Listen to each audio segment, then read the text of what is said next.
पूर्वं यो वै वेदांश्च प्रहिणोति तस्मै तग्वंह देवमात्मबुद्धिप्रकाशम्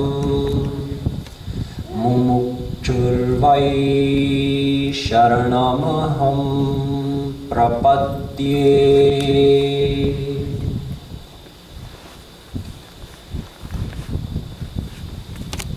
Divine souls, before we split up tonight, there was one part that I didn't cover with the kids yesterday, the last explanation of Karma Yoga. So the adults can stay for that as a review, and we'll get the kids caught up, and then we'll split up and go on with the topics that were at the end of the second chapter. Rishi, where's your notebook? All the kids come up front.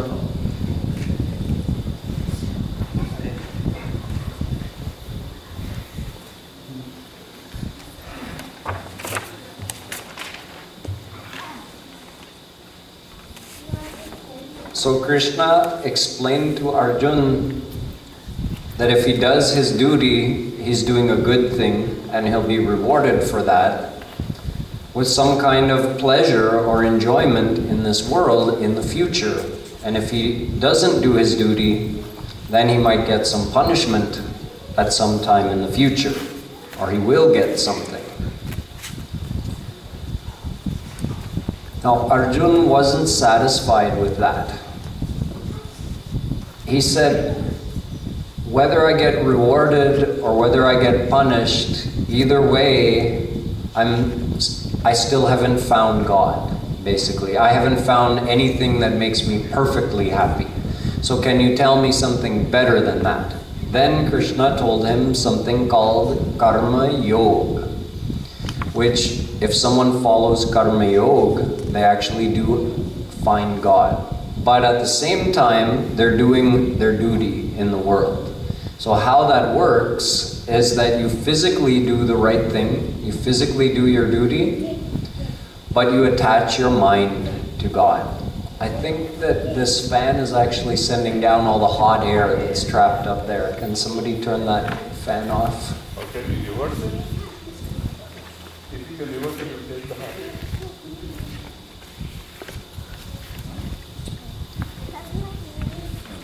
So as far as your notes go, and I need someone to write on the board so the kids know the spelling. You should start from where we left off yesterday, so go to number 3, Karma Yoga explanation. So what's written next to Karma Yoga explanation? Yes. That's right, and that's what Karma Yoga is. So number 1 and number 2 have to do with why Arjuna wanted to know about Karma Yoga. So number 1, is there perfect happiness in this world? Who knows? You know? No, there isn't perfect happiness. There's happiness, but remember we talked about pairs of opposites yesterday?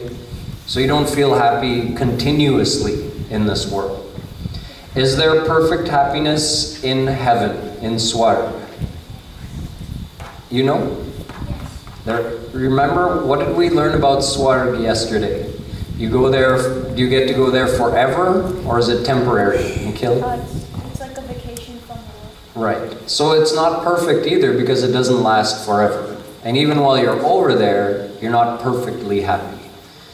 So number 3, we didn't talk about this, but let's see if you can guess. Where is perfect happiness? Who knows? Anybody else know besides these two? Where is perfect happiness? Okay. In the divine world or when you attain God? Yep. In God or in the divine world. Where is Shikha? She's children. So now to review this and find out how Arjuna can get perfect happiness, we'll just review with number 4, 5, and 6. and then we'll split up. So, number 4, good action. If Arjun does his duty because he wants good things to happen to him in his next life, then what will happen to him? He will be reborn in this world. So reborn goes in the blank. I need somebody to write on the board so that the young kids know how to spell it. Thanks, Rishi. Reborn. And he will have a, what kind of destiny in his next life? Good. He did good things, so he'll have a good destiny in his next life. Moving on to the next one, 5, bad action. If Arjun doesn't do his duty because he doesn't care if he gets a good destiny or go to Swarg, what will happen to him? He will be, yes? Yes, but the exact word I'm looking for is he will be reborn in this world, he'll get another life, and he will have a bad destiny in his next life. Mm-hmm. If you guys move it to the back so the children can come. You children can come here. Come in front. So whether you're good, thank you. Whether you're good or bad, you get reborn in the world. The only difference is if you were good, you get a good destiny in your next life, and if you were bad, you get a bad destiny. But either way, you get reborn in this world. You don't attain God unless you do what's written in number 6. Instead of good action or bad action, you can say you do super good action. It's called devotional action or karma yoga. If Arjun remembers Krishna while he does his duty, then he will attain, what do you think he'll attain? Yes? God.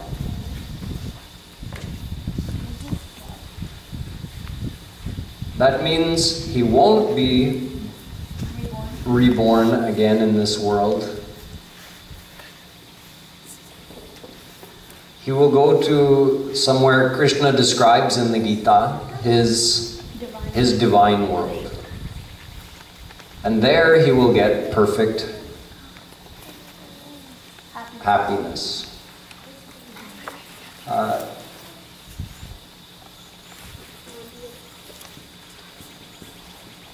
So what it comes down to is Krishna is not telling Arjun, out of the 3 options, bad, which means ignoring your duty, good, which means doing your duty, and number 3, doing your duty with your mind in God, which is the best? Everyone should have their hand up. Which is the best out of those 3? Doing bad, which means not doing your duty, not doing your dharma. Doing good, which means doing your duty, or number 3, doing your duty while remembering God. Out of those 3, which is the best? Yes. Number 3. And what is that called in the Gita? It starts with K. Ka, karma. Yes. Very good. Karma yoga. So karma yoga means doing good actions with your mind in God.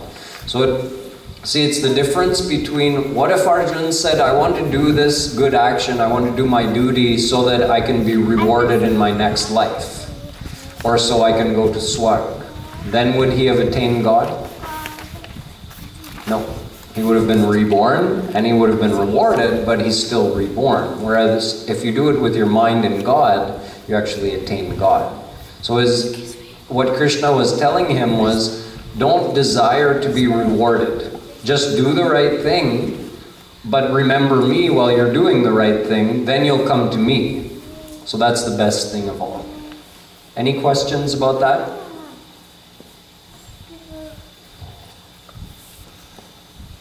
Okay, so now that the youth are caught up with where the adults were, we'll do as we normally do in these classes. I'll invite the adults to head down to the media room, and you'll be watching a speech, the first part of a speech called Jeev Ka Laksh, which also has English subtitles.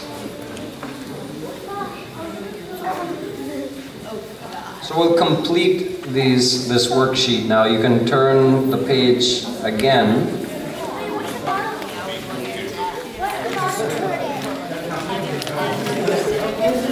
Copy mine when I do the math, All the time. Copy mine. Do you need Does she need a folder? That table over there.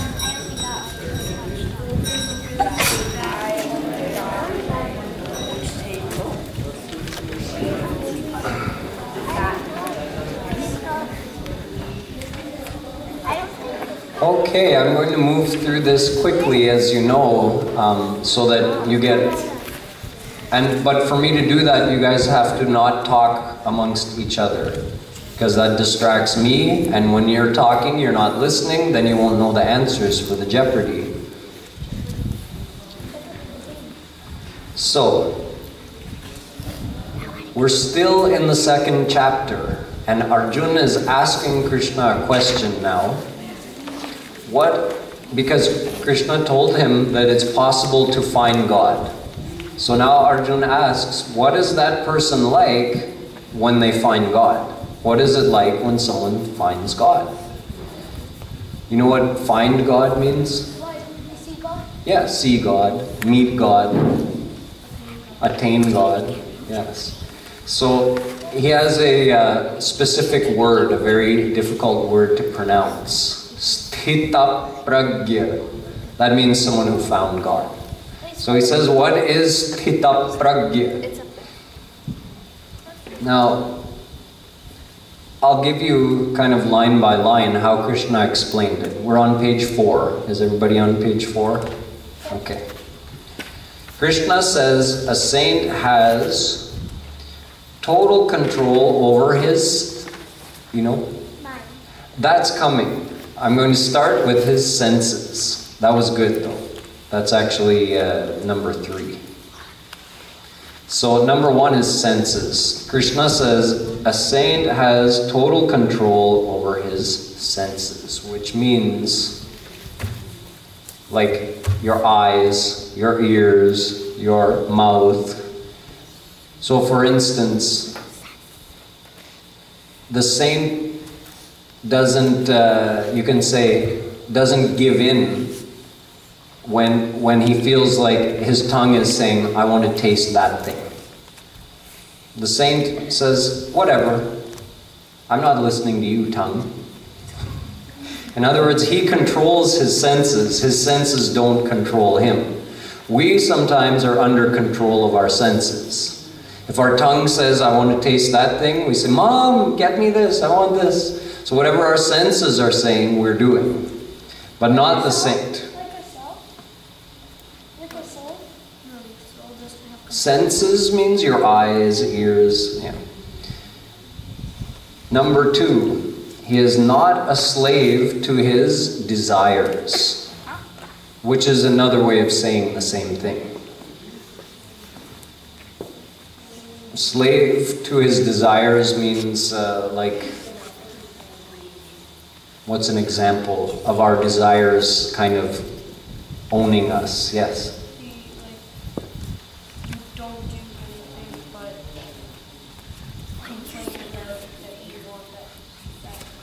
That's a good example. Yeah. Like say there's like a bad boy, like go and then try to go run over and take it and run away. That's good.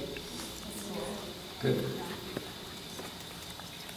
And another way of saying the same thing, number 3, which is what someone, I don't know your name. Sahi? His mind is in control all the time.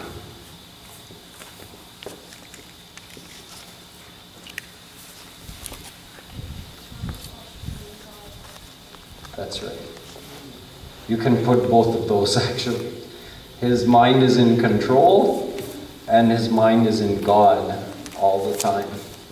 Imagine if your mind was in control. It means, has anyone sitting here ever felt something they didn't want to feel? Meaning, let's say you were feeling really upset about something and then you were thinking to yourself that I wish I wasn't upset, but I am upset. Or I wish I wasn't angry at my mother or father or brother or sister, but I am. What can I do about it? That means your mind wasn't in your control. So imagine if your mind was never out of control. Whatever you wanted to think, you'd just think it, and if you didn't want to think something, you wouldn't think it. So we don't have our mind under control. Sometimes our mind goes all over the place, thinks things we don't want it to think, has feelings we don't want. But a saint, Krishna's telling what someone who's found God doesn't have such problems. His mind is always in his control. Yes? Is God's mind also not in control? No, God's mind is always in his control.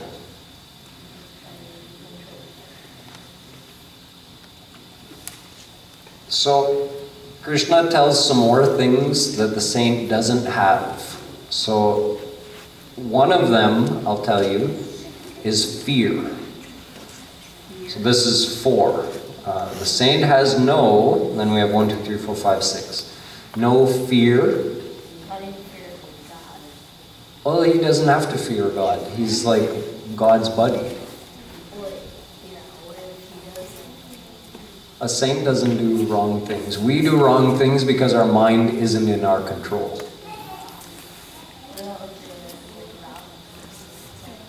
Yeah, Ravan was part of a play, a divine Leela. So he doesn't fear God either. So no fear. What else could you guess the saint doesn't have? Yes. No desires. You know why the saint has no desires? Because he already got everything he wants. If you got everything, then what's left to desire for? Now instead of desiring, you know what the saint does? He just enjoys. When you don't have something, then you're desiring. I want this, I want that. When you have that thing, then what do? You just enjoy it. Like you say, I want ice cream. So if you're desiring the ice cream, it means you don't have it. So you're busy wanting it. You have a desire. Then you get the ice cream and you're eating it. Now you're not desiring anymore. You're just enjoying. You guys don't... So desire is also one. What's that? Desire means when you want something. So when you get the thing you want, then you don't have the desire anymore. You just enjoy that thing. So the saint is enjoying God all the time. He's just feeling happy, 100% happy all the time. So he doesn't have any desires, he's just always enjoying his divine happiness. Oh, what else doesn't he have? He doesn't have fear, desire. Wait, give someone else a chance. Yeah, that's the same as having no fear. Yeah. Like? No sadness.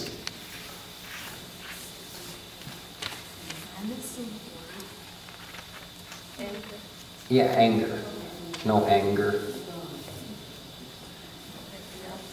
No jealousy.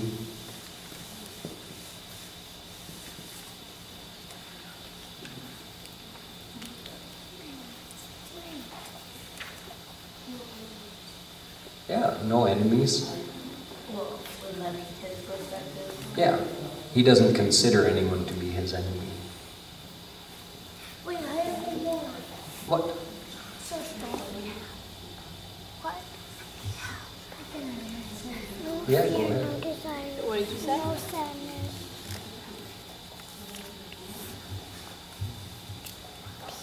So, Arjun asked Krishna, what is a saint like? Someone who has found God. What is he like? But the way he asked him, this is important. He asked him, how does he walk? How does he talk? How does he sit? Are you guys listening? In other words, he asked him about the outer things. So let's say you want to know, who is a saint? So if Krishna had said, okay, a saint always sits like this. Okay, if he said, then you could go around looking. Okay, anybody sitting like that?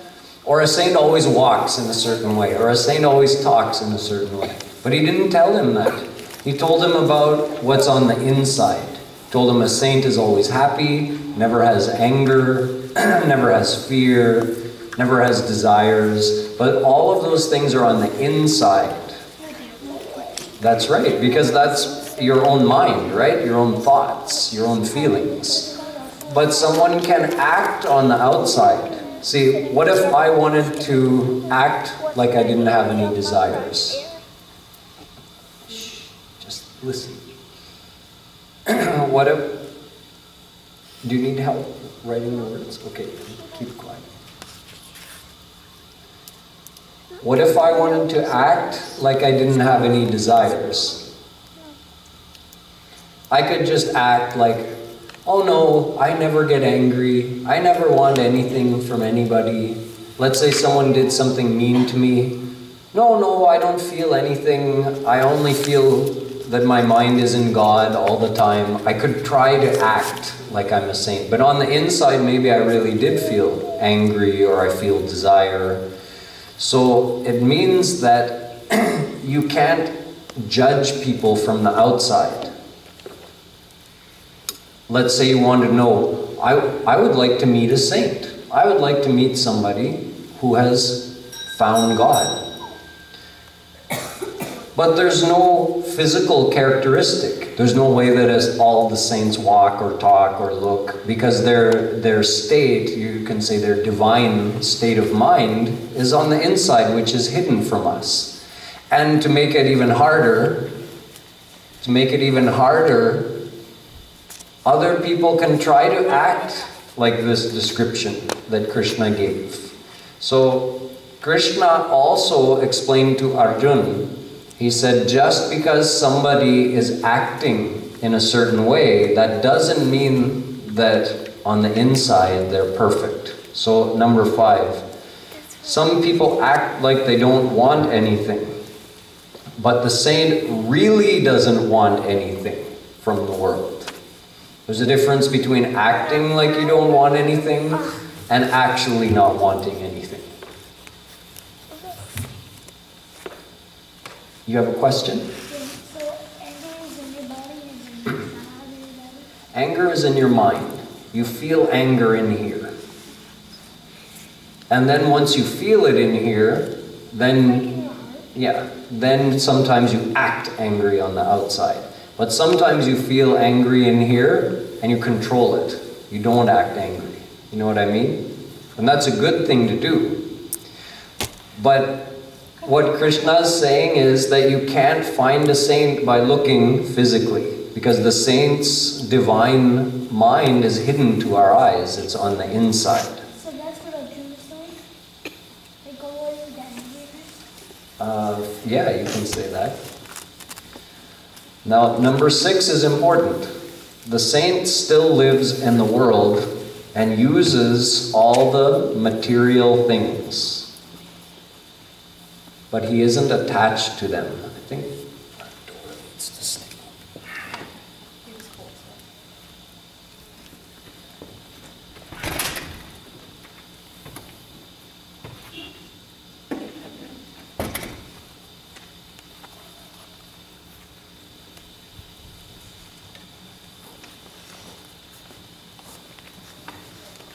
That's another thing people get confused by, that they think a saint is, a lot of people think if someone wears clothes like this, like what I'm wearing, and have long hair and a beard, that they're a saint.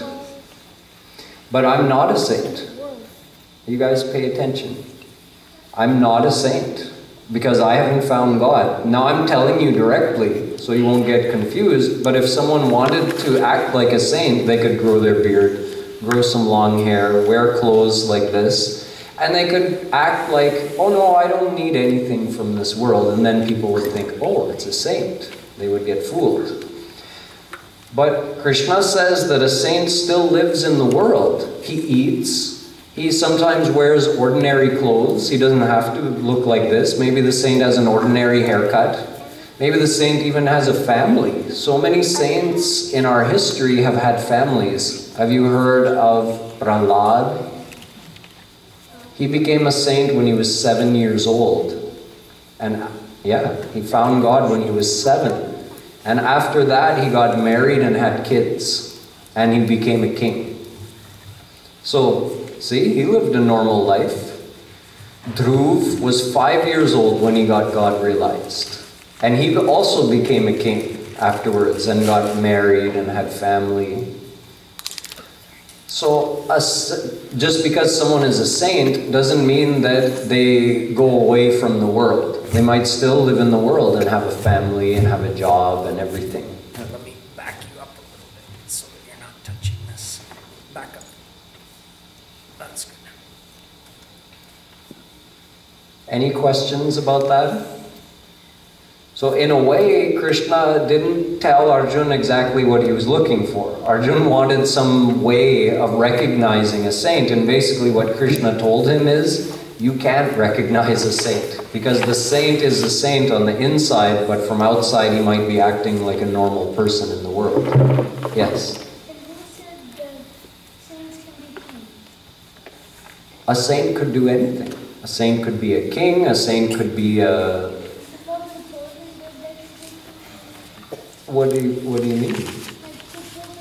They just became king because he was a prince and then he became king. But when the saint leaves his body, he doesn't have to be reborn in this world. He can go and stay with God in the divine world. So that's the answer to number 7, divine.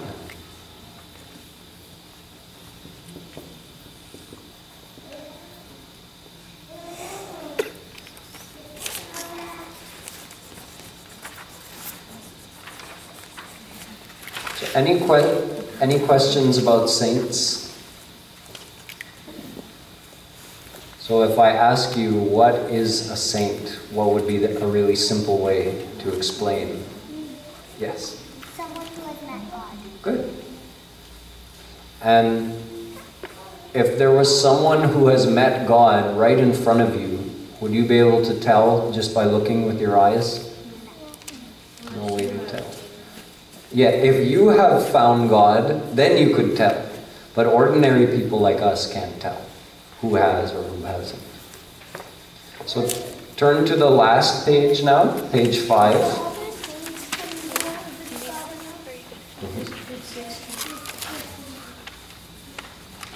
Oh yeah, there's page 6.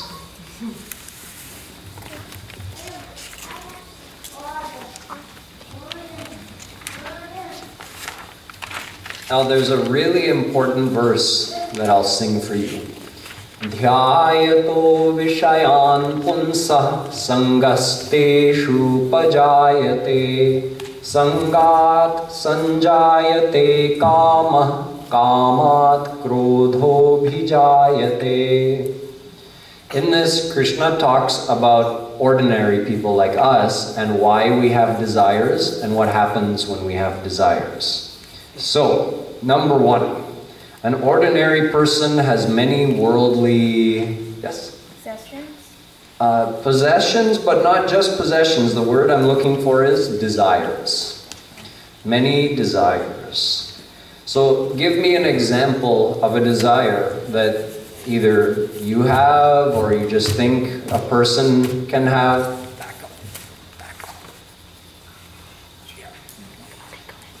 Yes?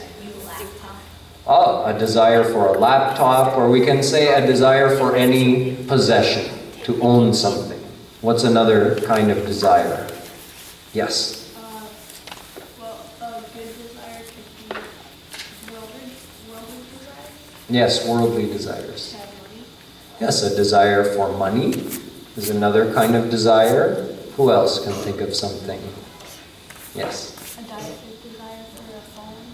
A desire for a phone, that's another object. Yes? Food? Food? You mean like to have a particular kind of food that you like the taste of? Yeah. Who else? What's another kind of desire? Yes? To live. Desire to live. Good. Yes? To have Excellent. Desire to be famous. Yes. To be treated the same. Yeah, a desire to have people treat you nicely. Yes. To be strong. A desire to be strong. Good. So I go like swimming. To go to a big swim meet. Good. Yeah, these are all desires. Now, if we ask, why do we have those desires? Can you guess? We just named a bunch of different desires that people have, but why do we have those desires? It's for one reason only. We want those, let's say, if I ask you, why do you want money? So a person would say, I want money because if I get money, I will be rich. If I become rich, I will be happy. All of our desires are for one thing. Happiness. We think by getting those things, we'll become happy. Now, the interesting thing is that there's a difference between, say, if you get any worldly thing, what kind of happiness that gives you, compared to if you get God, what kind of happiness that gives you. So here, Krishna is describing what happens when we get worldly things. It's called the cycle of desire. You can erase that and I'm going to draw something.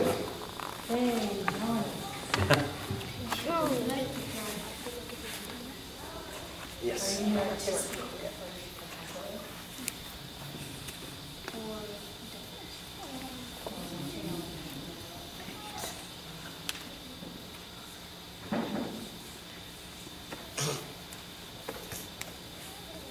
Okay, you have a desire for something. Let's say you get it. So we can say enjoyment.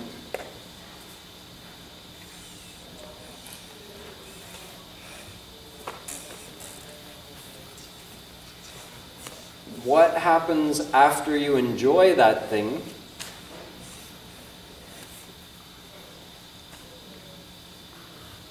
Is it a life cycle? Desire starts again. Did you ever enjoy something and then all your desires went away? Yeah. It never happens. Sometimes it can do. Whatever you desire, if you enjoy that thing, let's say you, what's an example? A new video game. You asked your parents for a new video game and they gave it to you. So now you're enjoying it. But eventually, what happens? You want the next video game, or you want another video game, you want a better video game. So the desire comes back. You can't keep playing the same video game for hundreds of years and keep feeling happy. Eventually you get bored and you want the next thing. So it comes back to desire. And then, again, enjoyment. So let's say you get the next thing. Then what happens?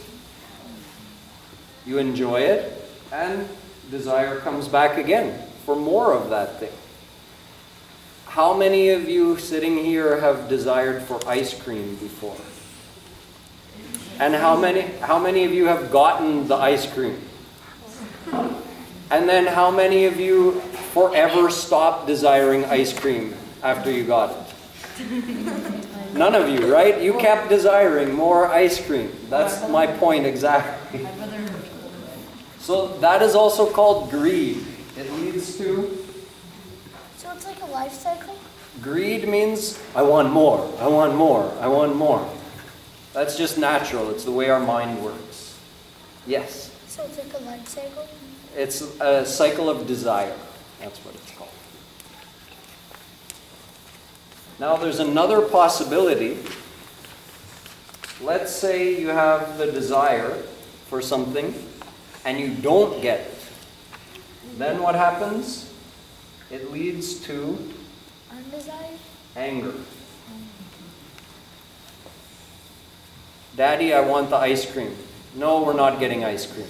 Then you feel frustrated or angry. So you had the desire and you didn't get it, then you get angry. But then what happens? The desire comes back.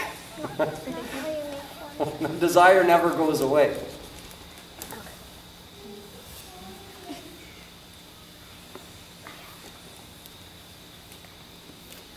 So you keep going to desire desires. More desires all the time. 100%, huh? And you know what the reason for that is? That when we're getting that enjoyment, we didn't get enough enjoyment.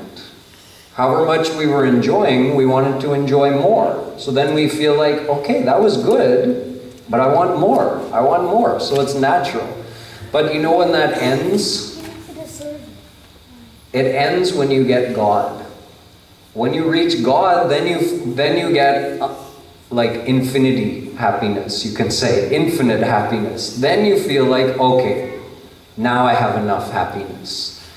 Until then, it's never enough. Even if you have $1 billion, you'll enjoy having $1 billion, but then you'll think, maybe I'd be happier if I had $10 billion or $100 billion, and even then you wouldn't be happy enough. Who's the richest person in the world? Some Russian dude. God. Other than God. It's a Russian. Well, some Russian past Bill Gates. Bill Gates, but then this Russian dude got 71. But I bet if you went to the Russian guy or to Bill Gates and asked them, are you happy enough? Or would you like more happiness? They would say, even with all my money, I still wish I was happier. So imagine we're thinking that if I got even half as much money as Bill Gates, I'd be totally happy. But even he isn't happy. So how much money is enough? It's never enough. Until you reach God, it's not enough. So as long as we keep trying to enjoy the worldly things, we get some enjoyment, but it's never enough. We keep looking for more and more and more and more. So turn your page.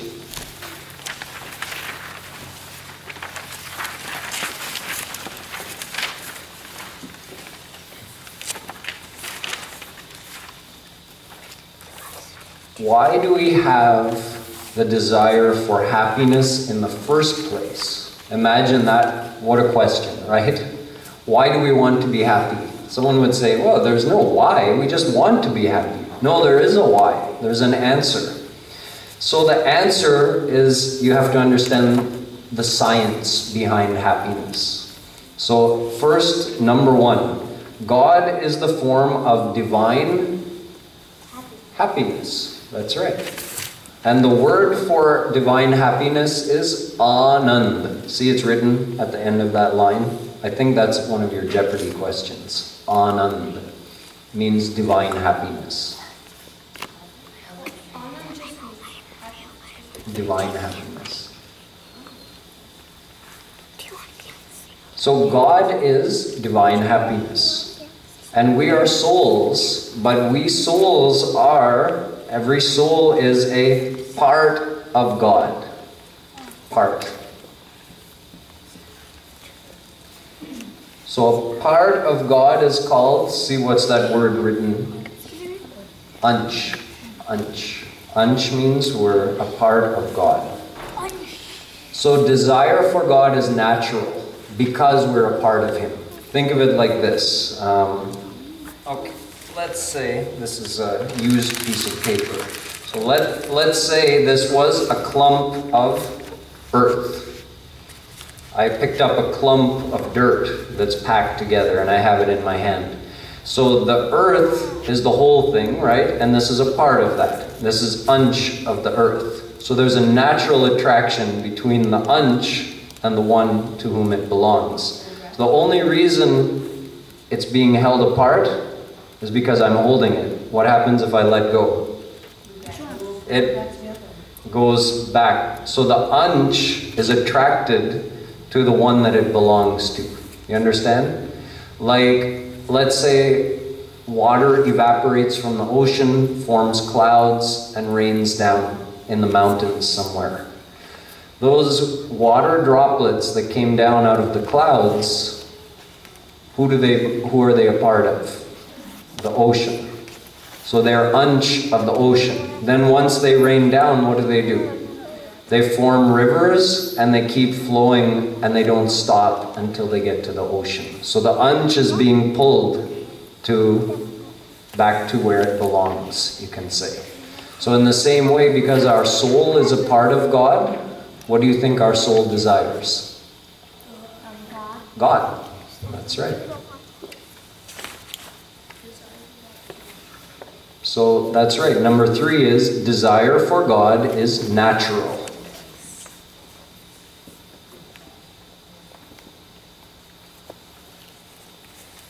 And what is God again? I define God in the number 1. God is divine happiness. So because we desire God, we desire happiness. Now you know why every single person wants happiness? Because every single soul belongs to God and He's happiness. So we desire happiness because we desire God. So number 4 is same thing as number 1? Number 4, the soul tells the mind to find God.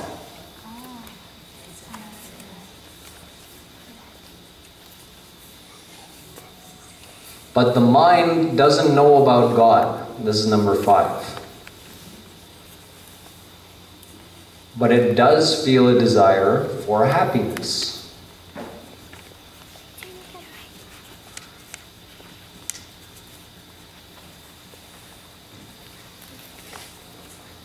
See, this part, I think you guys can understand. That from deep inside, your soul wants God.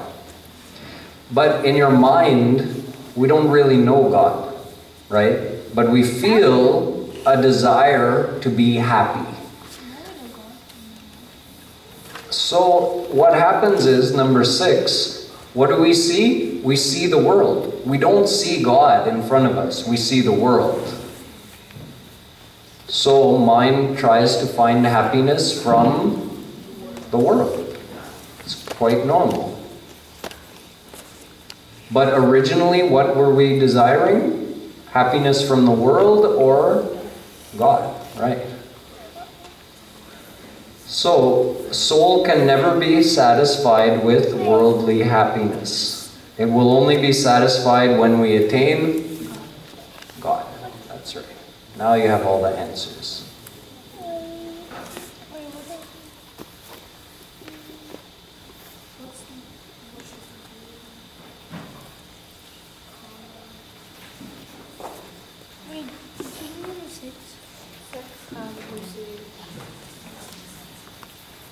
So do you understand the science now? So it's normal to have desires.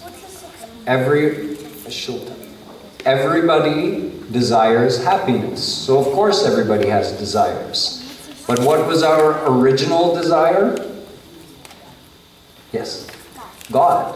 That's right. So until we find God, we'll never be fully satisfied. We can get, let's say someone gave one person, one of you, the whole world, said everything in this world belongs to you. Even then a person wouldn't be satisfied. Because the world can never be enough. So we need the world. It means like we have to eat food, we need a house, you have to do something to earn money. But that will never give you enough happiness. The happiness comes from God. But you still need to have the physical things of the world. Make sense? Okay, good. So the last thing before you go and do the Jeopardy. So what should we do? Shri Krishna says, it's very simple. You have to attach your mind to Him. That's how you get happiness from God. It's not complicated. You don't have, it's not like learning, rocket science or something. Getting happiness from God is very simple. So he says, number 1, calm our mind, which means find a quiet place and become focused. Number 2, what do you think that is? Something quietly, comfortably, and alertly. Yes. Sit. And number 3, attach our mind to Krishna. So he's giving you a method, actually, of getting happiness from Him. Don't get up. Do you understand what attach your mind means? How would you do it if I said, okay, we're all calm, we're in a quiet place, we're focused, we're sitting comfortably and alertly, so now how do we attach our mind to Krishna? Yes? Think about him. Good. Think about him means think of him that he's right in front of you. That's where God is. He's always right with each and every person. So the best way to attach your mind to him is feel that he's with you, and you imagine also what he looks like, that he's right here with me, and you think about him. So that way your mind is attached to God, then he can give you happiness in your mind. And that's it. That's the whole trick. That's the whole science. So you don't have to do much, but the thing is, the mind is so attracted to go everywhere else that we forget about God. So God is willing to give us happiness if we just remember him. He'll instantly give us happiness. But we always forget about him and we look for happiness in the world. So then what can he do? So that's the end of chapter 2. And tomorrow we'll talk about why we do wrong things even when we know it's wrong. Krishna talks about that. So go ahead and play chapter 2.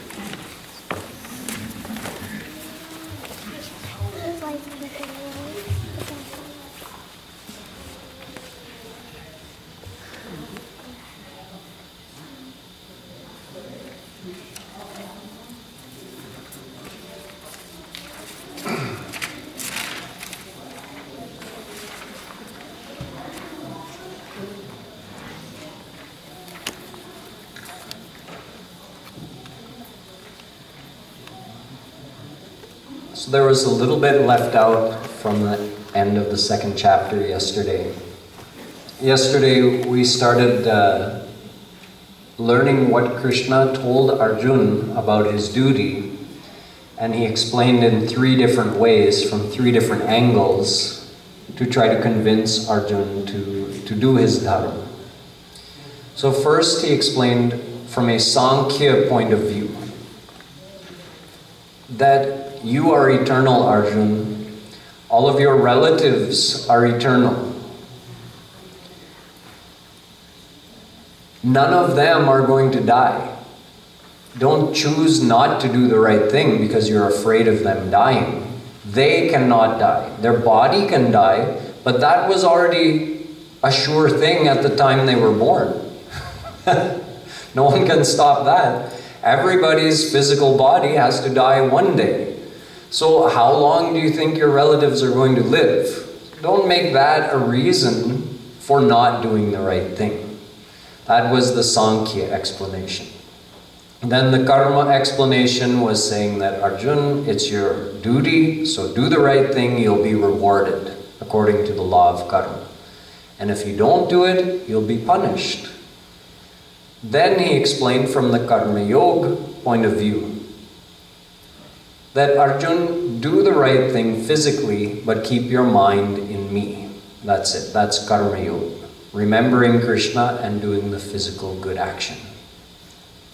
So that's where we left off. And the result of Karma Yoga is attaining God.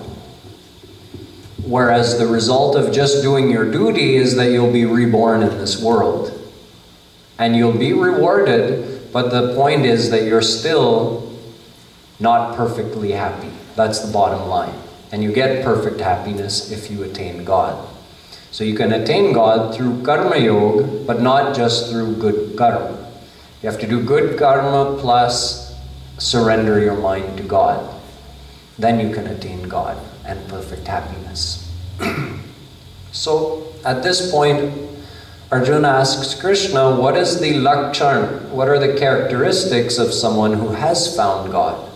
And he uses a technical term, sthita pragya, which means someone whose mind is established in the truth. Someone whose mind is established in God all the time. What is that person like? How does he sit? How does he walk? How does he talk? So how does Krishna answer? He says, Prajaha Prajahati yada kaman sarvan partha manogatan atmanyevatmana tushta sthita pragyastadokchyate.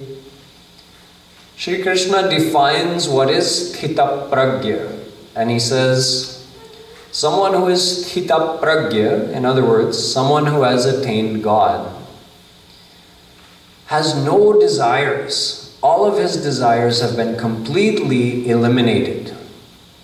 Prajahati means completely gone. Sarvan kaman, all of his kamana are completely eliminated.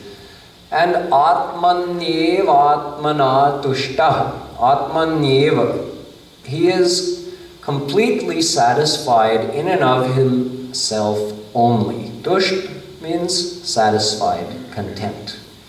He has no need for anything outside of himself. He's totally self-contented. That is the lakshana of a sthita pragya individual. He goes on to say, someone who is God realized, who is sthita pragya, has no desires, no attachments, no anger, no fear, no jealousy, none of those things in his mind. His mind is fully under his control all the time, and he is not a slave to his desires. He is in control of his mind. His mind doesn't, meaning his impulses don't control him. He is in full control. That is the characteristic of someone who has attained God. So see, Arjuna asked for some, according to his words, the way he worded his question, he was looking for some kind of way to identify a saint by looking. He said, how does he walk? How does he sit? How does he talk? And what did Krishna describe? The internal state of the saint. He didn't describe anything about the external characteristics of a saint. So it means that you can't identify a saint through any kind of physical characteristic. Some people might think that when Arjuna asked Krishna, maybe Krishna was going to say that a saint always wears saffron robes. A saint always has long hair and a beard. Some kind of physical description. No, Krishna didn't describe that at all. In fact, a saint may have bald head, long hair, short hair, normal haircut, beard, long beard, short beard, no beard, clean shaven. There's no rules for how a saint has to look or dress or walk or talk. There have been saints in history, famous saints, who lived family lives, who even ruled kingdoms. Prahlad, Dhruv, Janak, Ambarish. These are all well-known saints who were God-realized, who were totally self-content, yet they got married, had children, and ruled kingdoms, fought wars. Can you imagine? So if you're looking for any kind of physical characteristic, you'll be fooled. Shri Krishna says, Vishaya vinivartante niraharasya vartate rasavarjam rasopyasya param drishtva nivartate. He says, as long as a person is not God realized, he definitely has worldly desires in his heart. Definitely. Param drishtva, only after seeing God, nivartate, his desires are finished. Because what does he have to desire for now? He's enjoying unlimited bliss. What's left to desire for? We desire what we don't have. When you have everything, then you don't desire, you just enjoy. You keep enjoying that thing that you've attained. So a saint doesn't have any desire. But up until he becomes a saint, every soul has desires. Vishaya vinivartante niraharasya dehina. Shri Krishna says, he may deny his senses, he may renounce the world physically, but from inside, if he's not God realized, he has desires, definitely. So you can't even judge by someone's renunciation that how simple a life is this person living. How, is he living in the jungle? Is he living in a cave somewhere? Or is he living in a house? There was actually a great saint who lived 500 years ago, whose name was Pundarika Vidyanidhi, during the time of Chaitanya Mahaprabhuji. So one time Mahaprabhuji went to visit him, and Mahaprabhuji, being a descension of Krishna himself, recognized his devotee, who was a God-realized saint, Pundarika Vidyanidhi. So he went to him, and some of his disciples came along. And you won't believe the house that this Pundarika Vidyanidhi was living in. It was like a palace. He was living in so much luxury.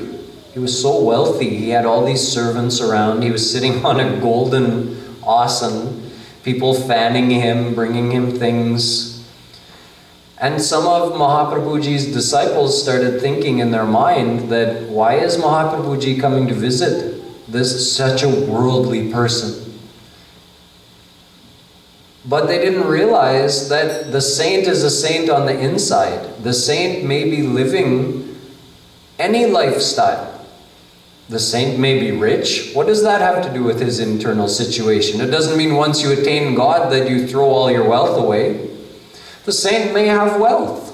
Fine. The saint may be poor. That's fine too. The saint is a saint on the inside. The saint may be a sannyasi. The saint may be a grihasthi, like Prahlad or Ambarish or Janak.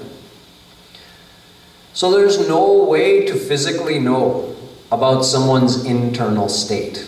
We don't even know our own family members. Does a husband really know his wife? Does the wife really know the husband? You don't know what's going on in their mind all the time. They could be thinking something totally different. So how can any person know who is a saint? We can't. There's no physical way to know.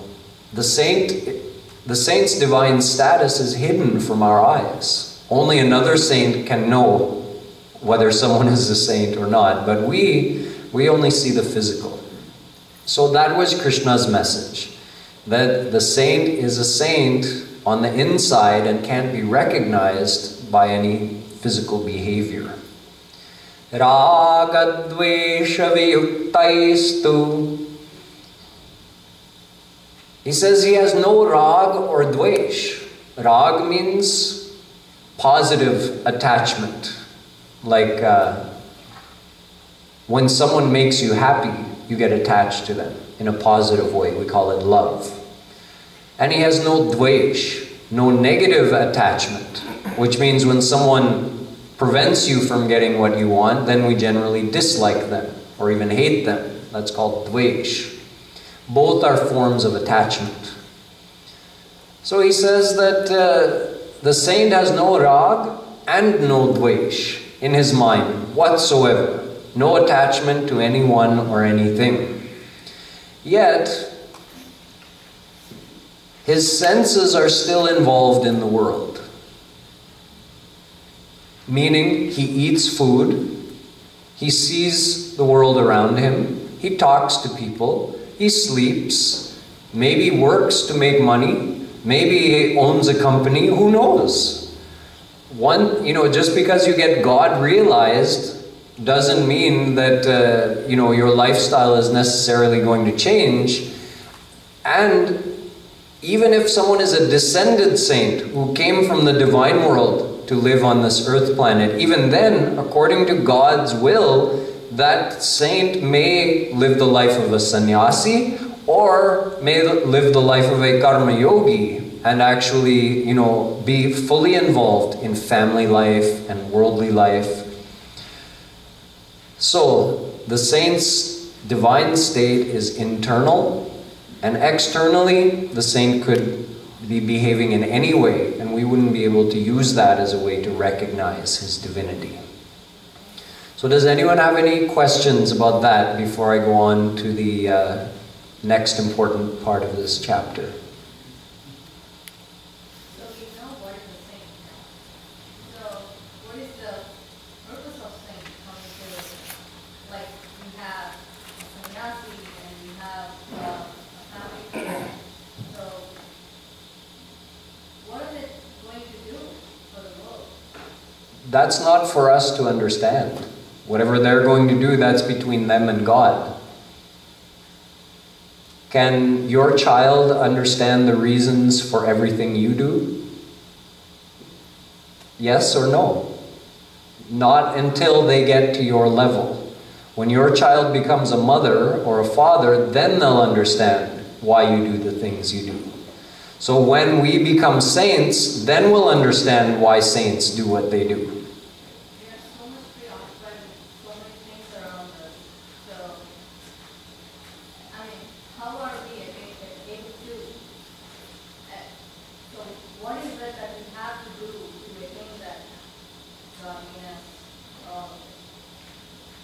We have to apply the things we're learning this week from the Gita. And number one means a change in perspective, which actually the practical application is more obvious in the next part I'm going to explain. This was more a cautionary thing, that don't think you can recognize a saint by physically looking, which doesn't really, you know, it helps us in that we won't make a mistake thinking we can recognize, but then what do we have to do? That's coming next. Yes? So is he saying this, Arjuna, because he's about to kill people that he may think are saint-like?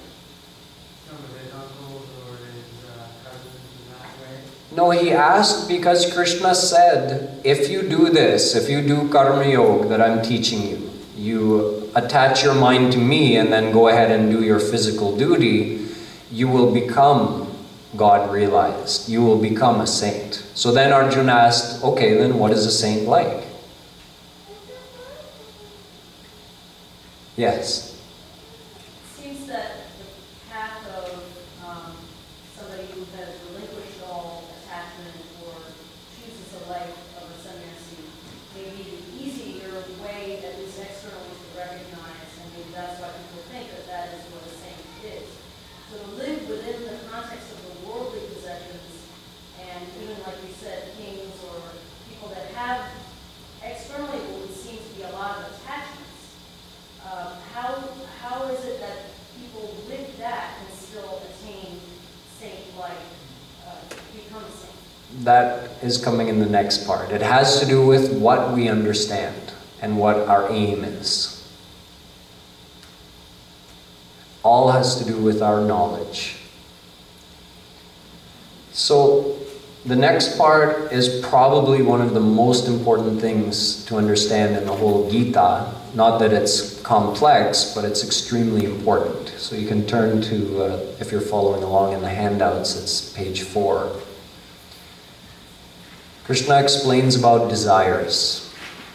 Dhyayato vishayan punsa sangasteshu pajayate sangat sanjayate kama kamat krodho bhijayate. Every person has many, many desires. We have desire to be loved. We have desire to have good friends, family. Some people desire to be wealthy. Some people desire to be famous. Some people desire to excel at a certain, sport or something like that. So we have all these different kinds of desires. But if I asked you, what is the reason behind all of those desires?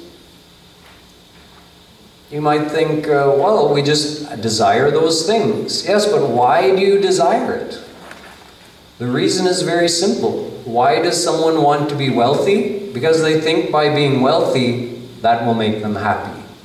Why does someone want to be famous? Because by being famous, that will make me happy. Why does someone want to have children? Because by having children, I will get happiness. Whatever we do, it's all for happiness. Whatever we desire, it's all for one single thing, happiness. In fact, you could say there's nothing else that we desire. We only desire one thing, happiness, and everything else is just in order to fulfill that desire. So the desire for happiness is universal. Everybody has it. Here Krishna talks about what happens when you direct that desire for happiness towards the world. See, there's two fields. We talked yesterday about the three existences. Souls, God, and the world. Three things that exist. So we are the souls who have the desires. So there's two things left. In other words, there's two fields in which you can desire. You can desire happiness from God. You can desire happiness from the world. There's no third place to go. So here Krishna says what happens when we desire happiness from the world. It's a cycle of desire. First, you have the desire, which is natural. Then, let's say you get that thing you wanted. What do? You enjoy it.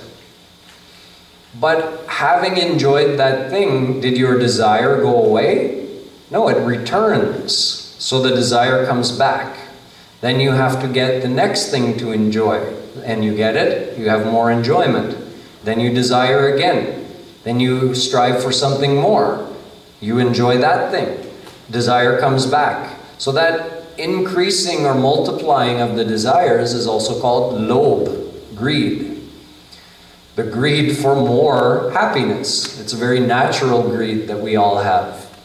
But the point that I'm making is, no one has ever enjoyed this world to the point where their desire for more went away. We always want more. I use the example with the kids that how many of you have desired for ice cream? And they all lifted their hand. And I said, then how many of you have gotten ice cream? They all lifted their hand. So then I said, now how many of you, having gotten the ice cream, never desired for ice cream ever again? They all put their hands down. In other words, the desire keeps coming back. Even if someone was given the whole entire world written in their name, this whole world belongs to you. All the money, all the riches, everything in it, it's all yours. Even then, that person would not be fully happy. They would want more. We think, we have this way of thinking that we look at our neighbor who maybe has more than we do. And we think, if I had what he has, then I would be happy. But if we stopped and we went, before we strove to attain what he has, if we went and asked him, are you happy? He would say, no, when I get what my neighbor has, then I'll be happy. And his neighbor is thinking, when I get what my neighbor has, then I'll be happy. Everybody's looking for more and more. So why do we think that when we get what that person has, we'll be happy? We think that if we even had half of what Bill Gates has, we would be happy. Never mind half. If you had twice what Bill Gates has, you still wouldn't be fully satisfied. You would want more. I guarantee you, Bill Gates wants more. He does. If you asked him, Bill Gates, yes or no? Do you want more happiness or not? He would say, yes, I want more happiness. So whether he thinks he's going to get that happiness by multiplying his money or by any other way, the point is, he's not satisfied yet. He wants more. This is the nature of worldly desire and enjoyment. It just keeps going in a cycle. It can be compared to the competition between Hanumanji and Surasa. Jasa jasa Surasa badan badhava, tasu dugun kapirupa dikhava. Surasa opened her mouth wide to swallow Hanumanji, and he made his body bigger than her mouth, so she couldn't swallow him. So she made her mouth bigger and was going to swallow Hanumanji, and he again doubled the size of his body. So she doubled the size of her mouth, and it went on. There was no end. Eventually, Surasa gave up. But in the case of worldly desires, our desires never give up. We can go on giving more and more and more, but we'll never stop desiring. So this is just the situation of worldly desires. And if it ever happens that we're not given that thing that we want, so we're in that cycle of desiring and enjoying and desiring and enjoying. Let's say you desire and you're denied. You don't get the thing you want. Then comes anger or frustration. So either way, we're caught. Even if we get the thing that we desire, we're still not satisfied. We get greed for more. Or if we don't get the thing we desired, then we get frustrated or angry. So as long as that desire is there, it's like a form of suffering, actually. It's a form of feeling empty, or feeling it also causes stress.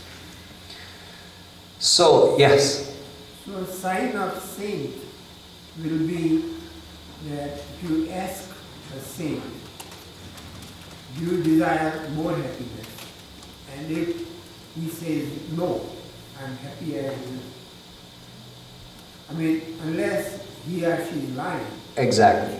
And there are many people posing as saints in the world who actually try to capitalize on our stereotypical understanding of what a saint is. So they think, okay, the majority of people think that a saint is supposed to have long hair, a beard, wear saffron robes, and act like he has no desires. So if people have that idea, then it's easy to take advantage of them. So what Krishna is saying is, no, a saint doesn't have to dress any particular way, doesn't have to have any kind of particular hair, and may live a luxurious life and not look like he's desireless, because his desirelessness is on the inside. He still makes use of everything in the world. So what the point is, don't try to judge by looking with your physical eyes. So back to our own desires. So we now understand the psychology of desire and how it goes on multiplying and never ends. But if that same desire is channeled towards God, there is an end, because in fact that was our original desire in the first place. So we ask the question, why do we have desires? Because we want happiness. Now ask the question, why do we want happiness? And the answer is because we are ansh of Bhagawan. I don't have time to go into this in detail, but I think you can understand the concise version. God is happiness. Anando brahmeti byajanat. Taittiriya Upanishad says, God and Anand are the same thing. They're one and the same.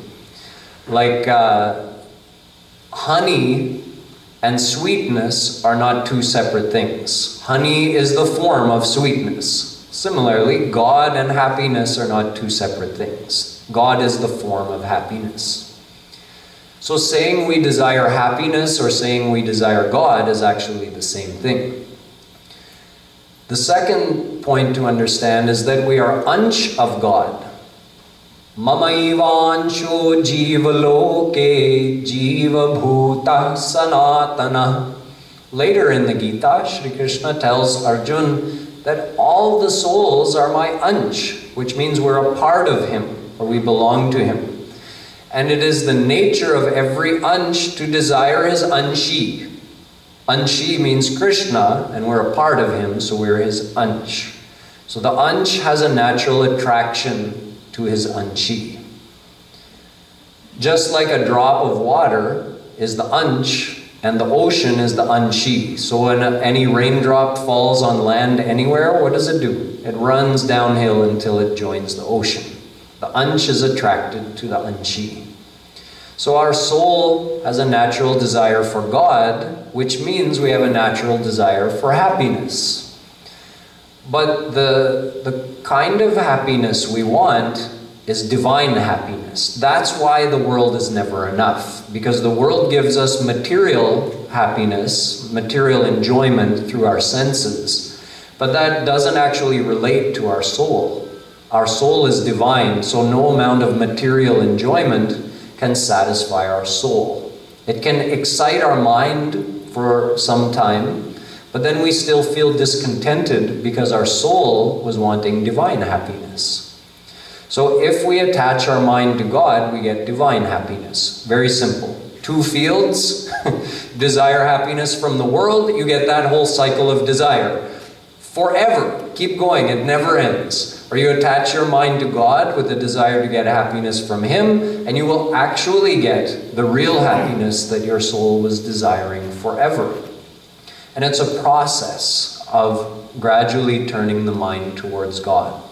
So let's say someone 10% surrenders his mind to God, he'll get 10% happiness, 10% kripa of Bhagwan in here that he experiences as happiness. And that happiness is a deep and stable happiness, which is not affected by the ups and downs of the outer world. Whether he got his ice cream or he didn't get his ice cream, he's got his divine happiness in here.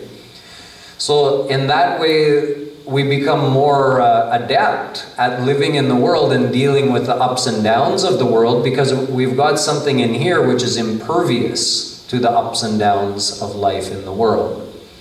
And that is how a person can be happy living in the world and still do all of their physical duties and responsibilities, but by having their mind attached to God, they're getting real happiness.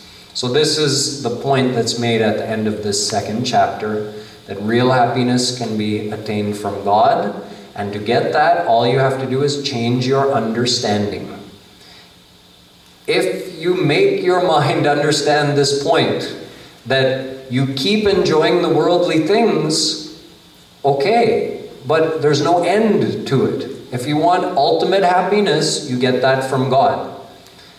It's up to you. How long it takes you to convince your mind of that point, that's up to you. You all heard it, but how deep did it go in? To what point have you accepted it? Because when you leave the mandir, your mind will go back to the world. I want this thing, I want that. Because we've trained it. It's the habit of the mind. And the other thing being that God is not visible to us. We have this inner desire to be happy, and what do we see? Hamare samne kya hai? Sansar hai. So it's natural that we'll want the world, because that's like immediate gratification. Whereas with God, we have to take the word of Gita, word of Krishna, word of the saints who are telling us, hey, you can't see God right now, but you can get God, and then you'll be perfectly happy. So that's like a leap of faith for us. Whereas the world is right in front of us. But an intelligent person knows, how long should I keep on going enjoying this world, doing the same thing which has yet to bring me full satisfaction? Yet all of these scriptures and divine personalities are saying, God can give you that happiness if you surrender to Him. So there's a point where a person just says, yeah, you know what, I need to try that. But the good thing is that it's not a blind faith where you don't get any kind of reward until the very end. You know, it's not like you have to do 100 years of devotion, and then after those 100 years you attain God, and then you get the ultimate happiness. Along the way, like I said, you took that initial leap of faith in your heart. You decided, yes, I want to find God. So maybe you felt 10% surrendered to God. Then you're going to experience something that tells you you're on the right track. Yes, this feels right. I have 10% real happiness now. So then you keep practicing, and we'll talk about how to multiply that faith and surrender, because that's part of the teachings of Gita as well. So maybe you get to 15% surrendered, and then you see, oh, I became more surrendered and I got more happiness. Now I have 15% happiness. I'm just putting a number on it. It's not exactly like that. But my point is that you get some feedback, you get some results that tell you you're on the right track. So then that increases your faith in what Gita is saying. So it looks like that's all the time we have for today, and we'll continue this topic tomorrow when we move on to the 3rd chapter. So we'll have the Arati now.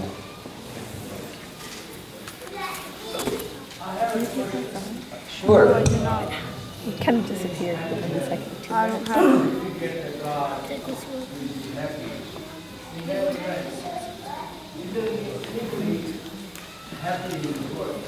Is there anybody happy what?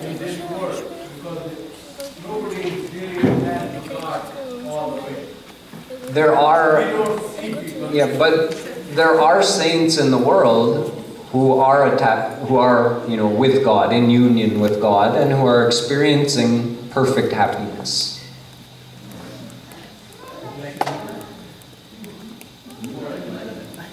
So there are. Of course, the majority of the inhabitants of this earth are like us, who are on the way, right? We're some percentage of the way along.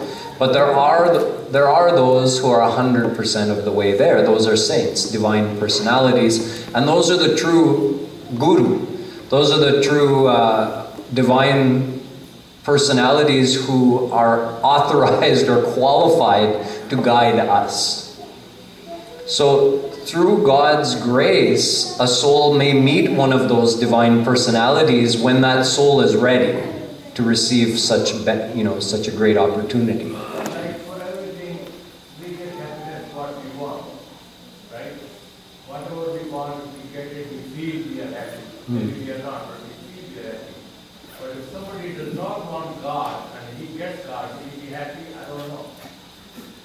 Well, If someone may be confused and think they don't want God, but if you ask them, do you want happiness? He'll say yes. And happiness is a synonym for God. So he may not like to say the word God, but he is desiring God. As long as he wants happiness, he wants God. Yes? I guess they say that don't worry about others, worry about yourself. That is hard to understand. Well, it's a good question. I understand the principle he was getting at, and it's a good thing to understand. Yes? You had your hand up? Are you one of those saints that have... No. No. I'm some way along, and I've seen results, meaning that I'm farther ahead than I was when I started, and that's good enough for me to keep going in that direction. Yes, you had a question. Would you consider Mother Teresa a saint? That's well above my ability to understand. Like I was saying, we can't judge who is a saint or who isn't. And the only way that we can, again, get some proof, just like I was saying, once you start practicing, you get the results in here. So you can use that to also judge how is the association with someone you think who may be a saint, how is that transforming you? Are you coming closer to God through the association of that individual? Then that's your proof. That's what we should rely on, is our own experience, not any external characteristics or what anybody else is saying. Yes? I explained that you don't have to be saint to be happy. You don't have to be saint to be happy. I would say you don't have to be a sannyasi to be happy. But the definition of a saint is someone who is perfectly happy because they attained God. So yes, you do have to become a saint to be happy, to be perfectly happy. You have to attain God if you want perfect happiness. Yes? So one of the things you taught there is that when you're doing your duties, you have to think of God or surrender to them. I'm a father, and one of my duties is to make money for my family. when I'm doing that, I'm thinking of God or surrendering to God. What does that mean? Just every time I do my business, I try to think of doing the right thing, or? Yes, and that is part of it. And also you can add something more, that never feel that you're alone. Whatever form of God you like to think of, let's say it's Krishna, someone is devoted to Krishna. So then they should try to do this, that they always feel Krishna is with them, watching them 24 hours a day. Which is a fact, but we always forget it. So if you're remembering God at the time of the action, then that action is dedicated to God automatically. So just try to remember God is with you.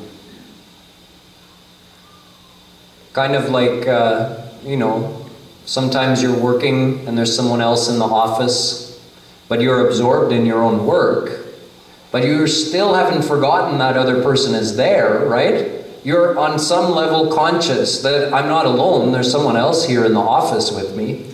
So something like that, try to maintain that awareness that God is always with me. Yes? Isn't it they say that the happiness is within you?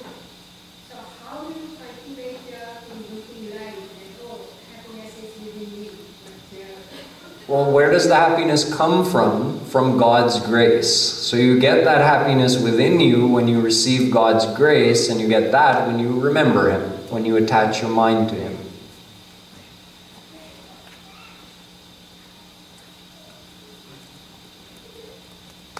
So let's have the arti now. And after the arti, prasad dinner will be served in the dining hall as well. So don't leave without having the dinner.